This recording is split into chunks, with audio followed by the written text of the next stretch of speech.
રામદેવ પીરનો જન્મ આજથી આશરે 600 વર્ષ પહેલાં રાજસ્થાનના બારમેર જિલ્લાના કાશ્મીર ગામમાં સંવત 1409ની ભાદરવા સુદ બીજને દિવસે થયો હતો.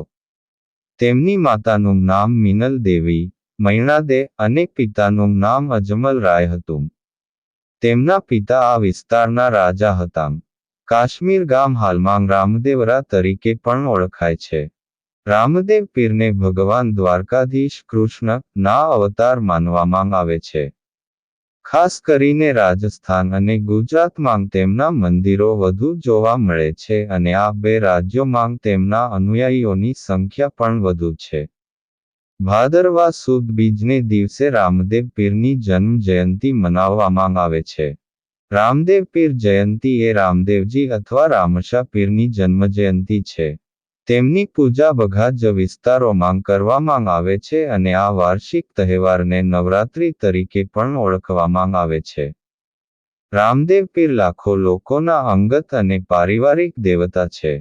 તે 14મી સદીના શાસક હતા, જેમની પાસે ચમત્કારિક શક્તિઓ હોવાનું કહેવાય છે, જેમણે સમાજના દલિત અને ગરીબ લોકોના ઉત્થાન માટે પોતાનું જીવન સમર્પિત કર્યું હતું.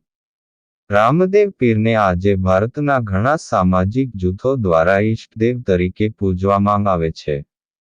તેમણે તેમના સમયગાળા દરમિયાન અસંખ્ય ચમત્કારો કર્યા અને આનાથી તેઓએ વિવિધ સમુદાયોના અનુયાયીઓને પણ આકર્ષિત કર્યા. અનુયાયીઓ આ દિવસને ખૂબ જ ભક્તિ અને સમર્પણ સાથે ઉજવે છે. ભક્તો તેમની પૂજા કરવા માટે તેમના મંદિરોની મુલાકાત લે છે અને નવા કપડાં અને વિશેષ ભોજન સાથે લાકડાના ઘોડાના રમકડાં અર્પણ કરવામાં આવે છે. રામદેવના વિશ્રામ સ્થાન રામદેવરા મંદિરમાં વિશેષ પ્રાર્થના કરવામાં આવે છે અને એક મેગા ફેસ્ટનું આયોજન કરવામાં આવે છે જેમાં તમામ સમુદાયના લોકો ભાગ લે છે. રામદેવ પીરની દંતકથાઓ જ્યારે રામદેવની વાત આવે છે, ત્યારે તેમની ચમત્કારિક શક્તિઓને લઈને કેટલીક દંતકથાઓ છે.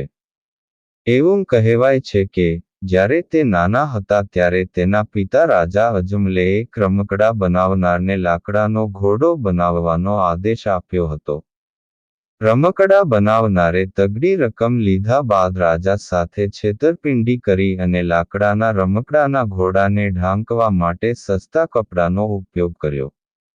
જ્યારે રામદેવ લાકડાના ઘોડા પર બેઠા ત્યારે રમકડાનો ઘોડો હવામાં ઉછળ્યો અને કપડું ગાયબ થઈ ગયું.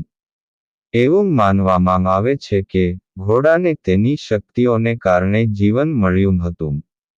બીજી દંતકથા એવી છે કે, જ્યારે મક્કાના કેટલાક સંતોએ અન્ય વાસણોમાં રાત્રિભોજન કરવાનો ઇનકાર કર્યો હતો, ત્યારે તેમના વાસણો જે મક્કામાં હતા તે તેમની તરફ ઉડતા જોવા મળ્યા હતા. ત્યારબાદ રામદેવ રામ શાહ પીર તરીકે જાણીતા થયા. મંદિર દ્વારા રામદેવ પીર નવરાત્રિ મહોત્સવનું આયોજન કરવામાં આવે છે, જેમાં ભાદરવી સુદ નોમના દિવસે ભવ્ય જન્મોત્સવનું આયોજન કરવામાં આવે છે. રામદેવે વી. સન. માં ભાદ્રપદ શુક્લ એકાદશીના રોજ સમાધિ લીધી. 33 વર્ષની ઉંમરે 1442માં તેણે આ સમાધિ લીધી હતી. મેઘવાલ સમુદાયના તેમના પ્રખર અનુયાયી ડાલીબાઈને પણ તેમની કબર પાસે દફનાવવામાં આવ્યા છે અને રામદેવના 2 દિવસ પહેલા સમાધિ લીધી હોવાનું કહેવાય છે.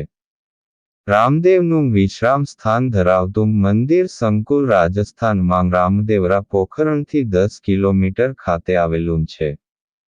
વર્તમાન મંદિરનું માળખું 1931માં બિકાનેરના મહારાજા ગંગા સિંહ દ્વારા રામદેવના અંતિમ વિશ્રામ સ્થાનની આસપાસ બાંધવામાં આવ્યું હતું. રામદેવ નવરાત્રિ, રામદેવ પીર જયંતી, રામદેવની જન્મ તારીખ, ભારતમાં દર વર્ષે તેમના ભક્તો દ્વારા ઉજવવામાં આવે છે. તે હિન્દુ કેલેન્ડરના ભાદ્રપદ મહિનાના શુક્લ પક્ષના દૂજના બીજા દિવસે આવે છે.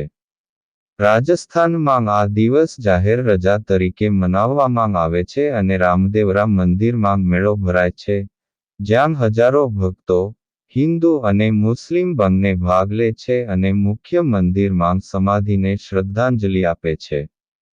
જો તમને આ વિડિયો પસંદ આવ્યો હોય તો દરેક લોકો જોડે લાઇક કરજો, શેર કરજો અને સબસ્ક્રાઇબ કરજો. બધા રામદેવ ભક્તોને રામદેવ નવરાત્રિની શુભકામના.